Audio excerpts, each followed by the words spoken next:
पंढरपूरला देवदर्शनाकरता जाणाऱ्या भाविकांना अज्ञात चोरट्यांनी कोयत्याचा धाक दाखवून लुटलेला आहे। यानंतर कारमधील अल्पवयीन मुलीवर चाकूचा धाक दाखवून अत्याचार करण्यात आलेला आहे। पुणे सोलापूर महामार्गावरून जात असताना दौंड तालुक्यातील स्वामी चिंचोलीमधील एका टपरीजवळ चहा पिण्याकरता हे भाविक थांबले होते। त्यावेळी हा सगळा प्रकार घडलाय।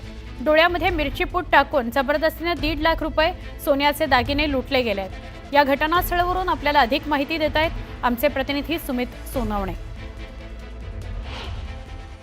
पुणे सोलापूर महामार्गावरून पंढरपूरच्या दिशेने जाणाऱ्या भाविकांना रात्रीच्या दरम्यान चहा पिण्यासाठी थांबले असताना 2 जणांनी लुटले। त्यांच्या अंगावरचे जे काही सोनं आहे, महिलांच्या अंगावरचे सोनं ते घेतलं आणि त्यानंतर त्या गाडीतील 17 वर्षाच्या मुलीचा बाजूला घेऊन त्या ठिकाणी तिच्यावर अत्याचार करण्यात आला। आणि याच ठिकाणी जी रात्रीच्या दरम्यान जी आहे ती इको गाडी होती, त्या इको गाडी या ठिकाणी चहा पिण्यासाठी थांबली होती पहाटेच्या दरम्यान।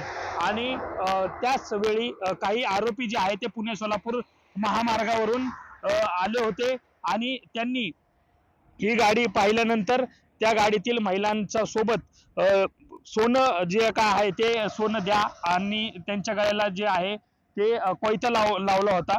आणि तसंच त्या गाडीतील जी काही अल्पवयीन मुलगी आहे त्या मुलीचा देखील तिच्या देखील गळ्याला कोयता लावला। आणि तिला आपण जर पाहू शकतो की या ठिकाणाहून हे टपरी आहे आणि टपरीच्या पासूनच त्या ठिकाणी जे आहे तिथंचे निर्जन स्थळ आहेत, त्या ठिकाणी घेऊन त्या मुलीवर अत्याचार करण्यात आले।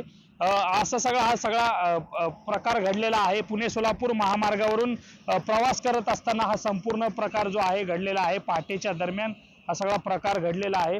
आणि आपण जर बघितलं तर त्या महिलांच्या गळ्यातील जे काही 1.5 लाखाचं सोनं आहे ते सोनं देखील या ठिकाणी जे काय ते आरोपी घेऊन गेलेले आहेत। आरोपींचा पोलिसांकडून शोध सुरू आहे।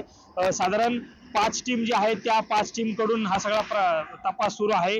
पोलीस यंत्रणा सज्ज झालेली आहेत, पोलीस यंत्रणा कामाला लागली आहेत, प्रत्येक गोष्टींची पडताळणी करत आहेत, सीसीटीव्हीची पाहणी करत आहेत आणि आरोपींचा शोध जो आहे तो आरोपींचा शोध सुरू आहे। मात्र पुणे सोलापूर महामार्गावरून प्रवास करत असताना आपण जर बघितलं तर आजूबाजूच्या ज्या काही टपऱ्या आहेत त्या टपऱ्यावर गाड्या थांबल्यानंतर अशा प्रकारची जी काही घटना घडलेली आहे त्यामुळे संपूर्ण महाराष्ट्रामध्ये संताप व्यक्त करताना दिसतोय। कॅमेरा पर्सन दीपक सोनसह सुमित सोनवणे, न्यूज 18 लोकमत, स्वामी चिंचोली, दौंड।